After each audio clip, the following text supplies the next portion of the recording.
All right, let me take the puff off this thing real quick.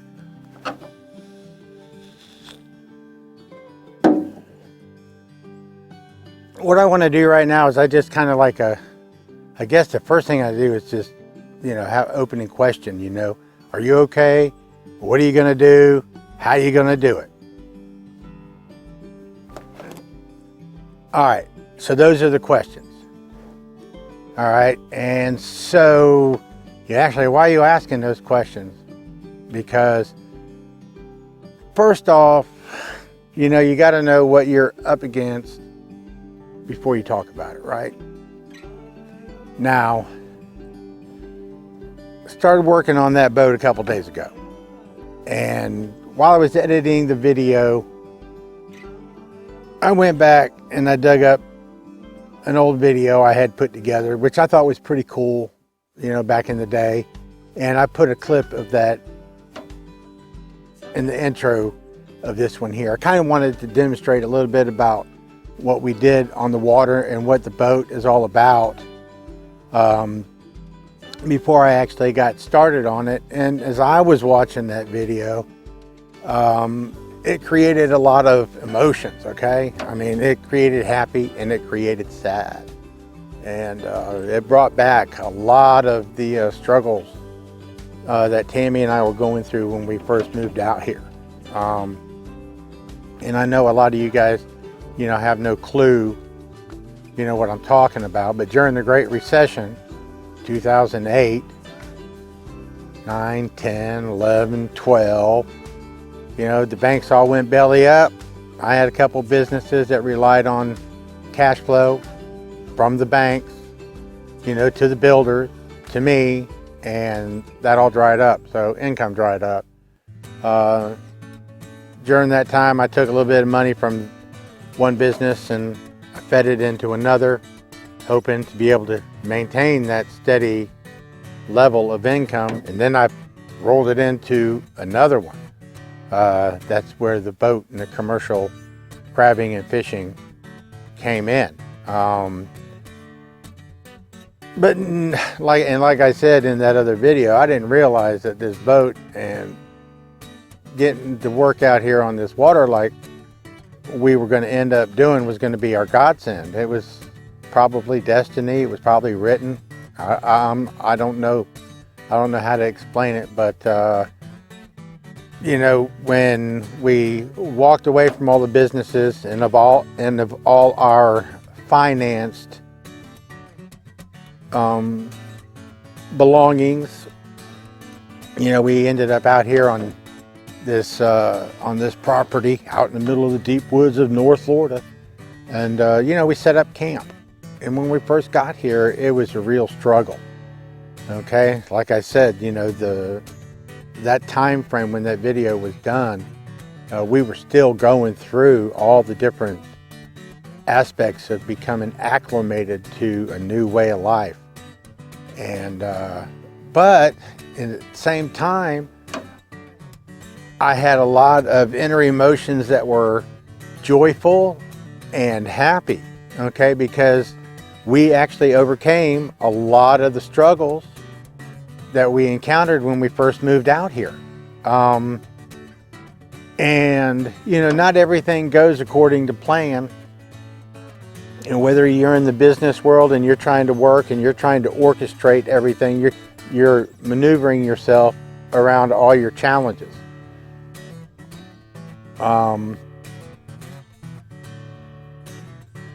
And as long as the financial aspect of the economy was doing good, yeah, I could have done that, but that didn't work like that for me.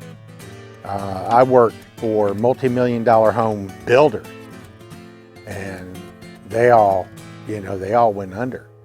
Had a contract, 250 homes in a subdivision.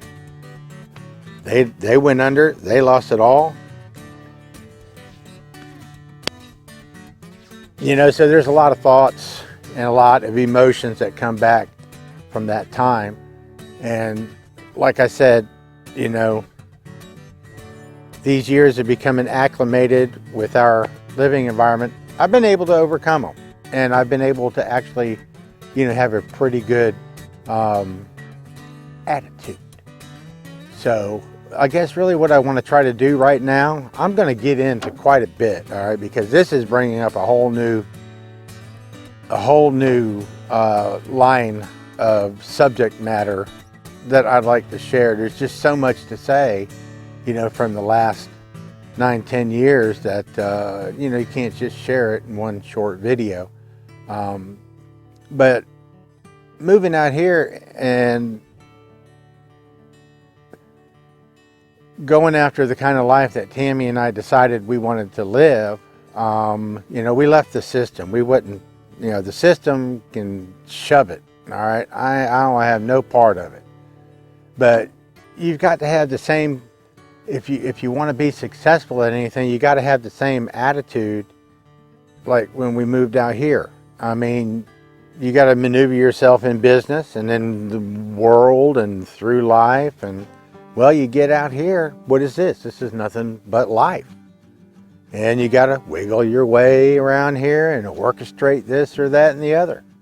You know, I'll just use a couple things, for example, like the camper, all right, the fifth wheel. All right, now we didn't have that fifth wheel when we first moved out here. We had a 30-foot camper, real little.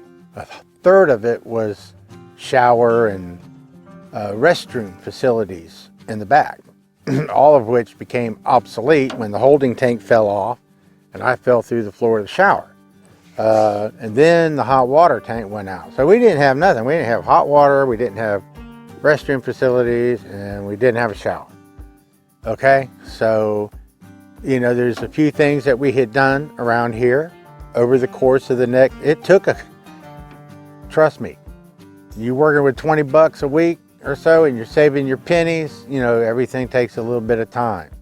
All right, but as long as you got a plan and as long as you're willing to orchestrate that plan and work that plan, you'll get it done. And you know, so, you know, I devised a way to have hot water, I devised a way to have a shower, and I devised a way to, you know, have private restroom facilities. And really, actually, none of it ended up costing me anything to do. I just used repurposed items, you know, like a washing machine. You know, I built a manual washing machine, and I want to show you how I did that too. You know, of course, you know, we got the outhouse. You can see that in all the different photos. I built a shower house, you know, and I got a neat little hot water system set up. And that actually, if you go watch a hot water video, I think last winter, you know, it all froze and exploded, and I had to put in a new one. But you know, before that, I had a chimney stack and copper wire running through it with, you know, hoses on the end, and set it on a turkey burner and made hot water. But I'll show that to you again later. But really, what I want to do is I just want to, because I know there's, you know, a lot of folks, you know, like me and Tammy, you know, you just want to give up. You want to go back. And I'm just saying, you know, I mean, really, it's all in what you want. I mean, are you happy where you're at? And are you getting things done that you need to get done? Do you have a plan for the end result of those acts? You know, my plan was to spend the last 25 years of my life making Tammy happy. And, you know, so that's what I'm doing. Do I think about a lot of different things? Yep. But I just give myself what I call a homestead attitude adjustment, and I reevaluate. And, you know, I make sure that, you know, we're doing what we got to do to be happy and to be out here. So,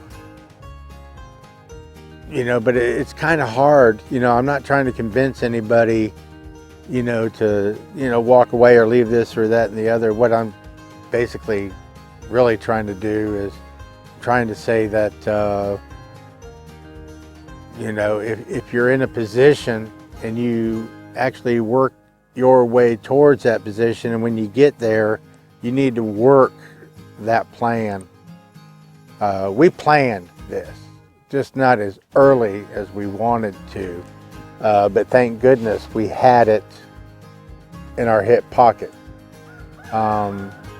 You always got to have a back door. You always got to have something else that you can do, that can get you back up on your feet and, and help you be able to take care of yourself. I mean, what would happen if I didn't have anything going on? I ain't nothing. Everything I have right now is perpetual. I catch food, I can always sell food. I build crab traps, for a local supplier, and if that dries up, then, of course I've got the boat, and I'm going to work on the boat. I'm not seeing that going away, but I really need to have the boat up and going and get back to work. I really want to go out and get some seafood, so we can do some seafood dishes in Tammy's outdoor kitchen in the deep woods of North Florida. And plus, I want some flounder and I want some crab cakes. But, and I'm kind of getting the itch, to get back out. It's beautiful. If you saw that, video clip that I had put in the other video, it's just absolutely gorgeous. And I'm going to take you guys out there with me. I'm going to take you and show you some gators. I'm going to take you and show you some, what do they call those? Storks? I forget what they call them. Egrets. Yeah, the white egrets. I'm going to show you the egrets and, show you the schools of mullet, maybe do some cast netting, maybe go out and catch some bait, LYs or whatever. But I'm real excited about sharing that with you guys.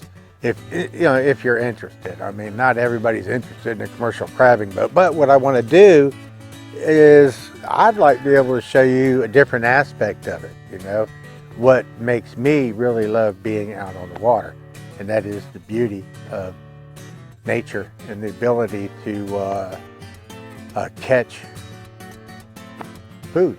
But I can make one trip out here and I can have enough food for me and Tammy for a month. And that's kind of like what I'd like to try to do. So anyway, that's all coming up. But I just really, just to kind of summarize this video, I